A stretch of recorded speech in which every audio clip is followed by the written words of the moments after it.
রাত 1:45, ঝমঝম করে বৃষ্টি পড়ছে, একেবারে নিঝুম নির্জন এই জায়গা, যেখানে কিন্তু বুদ্ধি করে সে দেহ লোপাট করে গেছিল। কোন জায়গা? আমার ঠিক পিছনে, ক্যামেরা বন্ধু সুমিত ছবিটা দেখাবে, ঠিক পিছনে যে পুকুরটা তুমি দেখছো একেবারে অনতি দূরে, সেখানেই কিন্তু বস্তাবন্দি করে ওই নাবালিকার দেহটিকে সে চুবিয়ে রেখেছিল, যাতে পচে যায়, কেউ যাতে বুঝতে না পারে। যখন চোবাচ্ছে তখনও তাতে প্রাণ ছিল। এরপর যখন ঘটনার পুনর্নির্মাণ করার জন্য তাকে পুলিশ কাল 1:45 নাগাদ এখানে নিয়ে আসে, তখন এখান থেকে পুনর্নির্মাণ করে যখন বেরোচ্ছে প্রভাস মণ্ডল, তখন এই জায়গায় যেখানে আমি দাঁড়িয়ে রয়েছি, এখানেই এসআইটির সদস্যের রনি সরকার তার রিভলভারটি ছিনিয়ে নিয়ে সে পুলিশের দিকে লক্ষ্য করে গুলি ছোড়ে। তখন তারপর গুলি ছোড়ার পর সে কিন্তু এভাবে এই জল কাদার অ্যাডভান্টেজ নিয়ে, কারণ এই এলাকা তার চেনা এলাকা, এখান দিয়ে কোথায় যাওয়া যায় সে ভালো করে জানে, এই জল কাদার অ্যাডভান্টেজ নিয়ে সে সোজা এই বরাবর হাঁটতে শুরু করে। এইভাবে জল কাদার অ্যাডভান্টেজ নিয়ে সে পালিয়ে যাওয়ার চেষ্টা করে।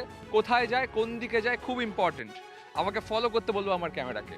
সে চলে আসে এই রাস্তাটায়, এবং এই রাস্তাটায় এসে সে কিন্তু এই জঙ্গল পার করে ওপারে স্টেশন, এবং এখানে কিন্তু বিভিন্ন জায়গায় লুকিয়ে থাকা যায়, তার কারণ জঙ্গলটা এতটাই গভীর এবং এখানে আশেপাশে কোনো ঘর বাড়ি নেই।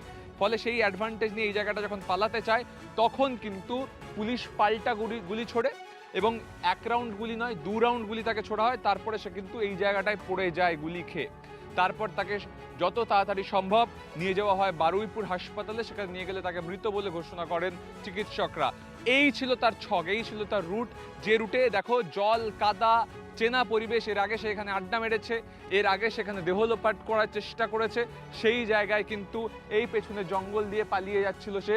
এই জঙ্গল পার করলেই সূর্যপুর স্টেশন ছাড়াও কিন্তু এখানে এমন ডিপ জঙ্গল, ঘন জঙ্গল, সেখানে লুকিয়ে থাকতে পারবে, এই ফন্দি নিয়েই কিন্তু প্রভাস মণ্ডল পালিয়ে যাচ্ছিল। সেই সময় অর্ঘ্য মণ্ডলের গুলি তার প্রথমে লাগে, এসআইটি সদস্য, তবে রনি সরকারের সে কিন্তু বন্দুক নিয়ে পালিয়ে যাওয়ার চেষ্টা করছিল গুলি ছুড়ে।